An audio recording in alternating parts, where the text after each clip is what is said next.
really hit a stride. What was the difference? Just sharing and being unselfish? Is it that simple?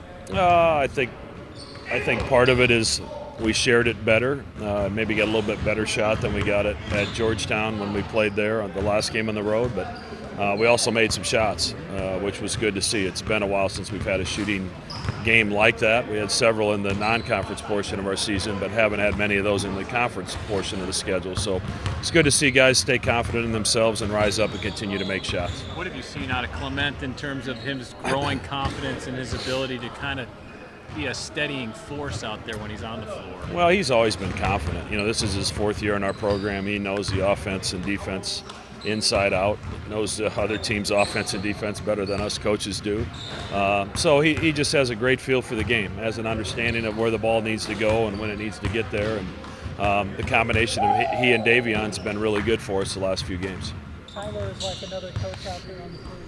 What do you say about it? Again, it's his understanding of the game. He's got a tremendous basketball IQ and feel for the game, and he's experienced enough that the game has slowed down for him, that he can play in the frenzy and the transition that we like to play in, and still make the right decision. And defensively, he's usually in the right spot. So, he's finished the last couple games for us, and he's done a really good job in that regard of handling some pressure, getting the basketball where it needed to be, and doing a solid job defensively. In terms of the pace you guys like to play at, how close were you and the rest of the staff for the Georgetown game to kind of reinventing the wheel in that regard and playing a little bit different? I don't know that, had we made 13 out of 21 threes against Georgetown, we'd have won that game. And had we gone 1 of 18 at Butler, we would have lost that game. So, when you shoot it that poorly, you're probably not going to win in our conference. It's just a reality. There's too good of teams. When you shoot it really well, obviously you're going to have a chance to beat good teams regardless of where you play them. So, defensively, our efficiency against Georgetown wasn't much different than it was against Butler. It's just our offense was really anemic when we played in D.C. What's your impression now that you've seen most of these teams in the league? It seems like there's a lot of freshmen that have stepped in and been able to contribute across the conference. What's been your impression of some of the guys in this league that maybe weren't necessarily highly regarded, maybe in recruiting circles? Well, we've talked a lot about how good our conference has done from a recruiting standpoint. Well, and obviously that's going to show itself on the court. The two guards at St. John's are both really, really talented. Baldwin at Butler's a great freshman, would be probably freshman of the year most years, except for Shamari Pons and Justin Patton happen to be in the league. So, there's some freshmen that are playing a big role, and now we've got another one in Davion Mintz that's going to play important minutes for us down the stretch here as hopefully we continue to play meaningful games as we get to the end of February. You this Saturday, it's easy to say that it's really a game about which team is adjusted better without their leading point guard. Obviously, you've had a couple more weeks, which works in your favor, I think. But Xavier's going through a tough deal. Yeah, but Gooden was playing. He was playing 14 minutes a game anyway, so he was part of their rotation. Not always at the point guard. Sometimes he was playing on the wing when he came in for McCura or one of those guys. But he's been in the rotation the whole season. Now, obviously, it's a blow to their depth, and you can't take a guy that was likely a first-round draft pick off your team and not feel any ill effects of that. But they sure looked pretty good against Seton Hall last night. I thought defensively they did a good job of plugging things up, and offensively as the game wore on, they looked more and more comfortable. So, Xavier's one of the best teams in our league. They have been the last few years, and that certainly hasn't changed this season. Your team back in Villanova with 8 to go. How much margin for error do you have left in home games and conference play? We have no margin for error left. If we're going to compete for a championship, we're gonna have to win a ton of games here, because I just don't see Villanova losing more than 1 or 2 more. So if anybody's going to catch them, they're going to have to go on an unbelievable hot streak. And obviously we've got some games between now and when we play them to position ourselves to maybe have that game really be meaningful. So we just need to take care of business one at a time right now for us, one day at a time actually, because the progress that we've made on the practice floor is starting to manifest itself on the game floor. Obviously it's been an interesting 2 weeks for us, but I think we're moving the right direction. Not as well as you guys have played since you lost Mo at Butler. Yeah, I would definitely say that because I think defensively everybody was on point and we were locked in and focused, and we understood that, playing in that hostile environment with the crowd, it got loud in there, but we stuck together. So I think that was one of our best games without Maurice. What was the difference? Well, why? Why then?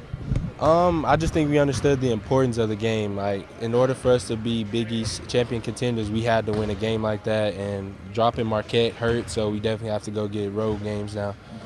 But offensively, you're so fluid. What was the difference in the other night? I think it was our preparation and practice. I think we emphasized a lot on, penetrating, taking good shots, and finding open teammates.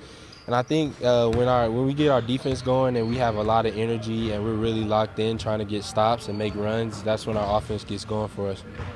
How much emphasis are you putting on the rim now, knowing that was an element of Maurice's game that he was able to do to kind of mix things up instead of staying on the perimeter? As far as maybe you not settling for jumpers as much and putting pressure on the rim with him out? Yeah, that's definitely something I definitely emphasized on, getting to the rim, trying to score over people, because I know if I can keep on their toes, rather if I'm going to shoot it or drive, I'm going to be able to get other guys involved and, just create easy offense, Like watching Maurice play, he gets easy layups, and we need to find ways and games where we can just put together a couple easy layups like he does. You wonder why you don't get to the free throw line as much as you're driving?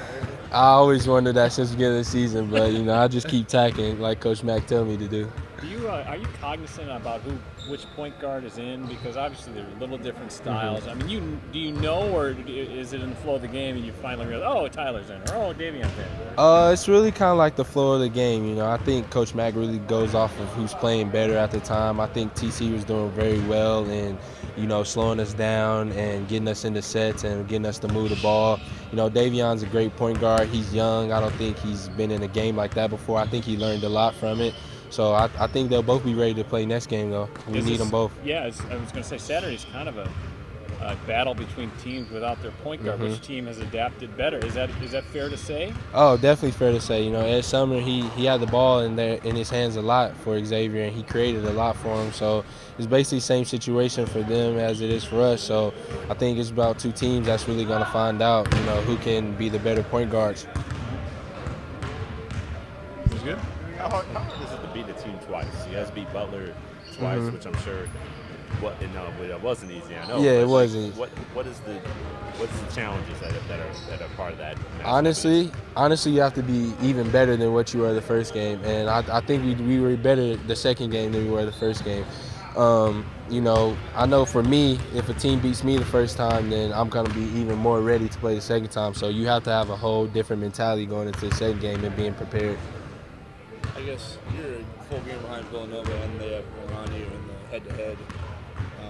Can you guys afford to drop another home game the rest of the way? Honestly, we can. If we want to win the Big East championship like we've been talking about all year, we can't afford to drop any game right now. So I think if we just take it game by game and keep preparing and getting our scout reports down, I think we can end up successful at the end of the season. From that game, was 6 assists. I don't know necessarily what I learned about myself. It was a lot of fun to play there for sure, and I know that when I'm in there, I can just keep the offense moving and keep working. And the guys did some great shots for me, so that kind of helped with the assists. Coach McDermott said you're kind of like another coach out there on the floor. What do you mean by that? I don't know. I just try to. I work a lot with scout team every day, so it helps a lot when we're knowing the scout and the other team's plays, and so I try to get guys in the right spots, both offensively and defensively. So I'm guessing that's what he meant. Where's your confidence right now? I mean, it's probably growing with every game. Is it as high as it's been? Yeah, I'm always pretty confident in myself. Whether it's playing 2 minutes or 20 minutes, I've always been ready ever since I've been here. So I've always been pretty confident in myself. But I think as a team, more than anything, our confidence is coming back, and we're really excited about going forward. And when Mo goes down originally, obviously you say, okay, I've got to step up into an increased role, but did you put pressure on yourself to perform? Because especially after the way things started right after he went down. There's a little pressure anytime, really, but especially when WAP went down, we knew other people had to step up. And so I think everyone's doing a great job of stepping up now, and we're starting to see what happens when we're all together, and especially offensively. So I don't know if there was any more pressure I put on myself, more so than I just knew I had to step up once I was called upon, and so that's what I'm trying to do. And granted, you guys have had probably a 2-week more cushion to learn how to deal with your loss of a point guard, but really Saturday is about the team that can adjust better and move forward without their playmaker, right? Yeah, I mean, absolutely. Xavier had a tough loss just like us. You know, Sumner's a terrific player, and for him to go down, that was terrible. And it was just like when Walk went down. I mean, both teams have to adjust and move forward. Unfortunately, it's part of the game, but yeah, we're looking forward to Saturday. It should be a fun game. I know they haven't shown much since he's been out, but they did play without him a little bit.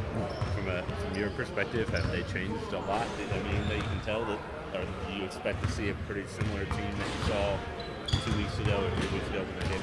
Yeah, I mean, probably they'll still be a really good offensive team. I watched a little bit of the game last night, and like you said, they beat a good Seton Hall team. So, I mean, they're still going to be tough.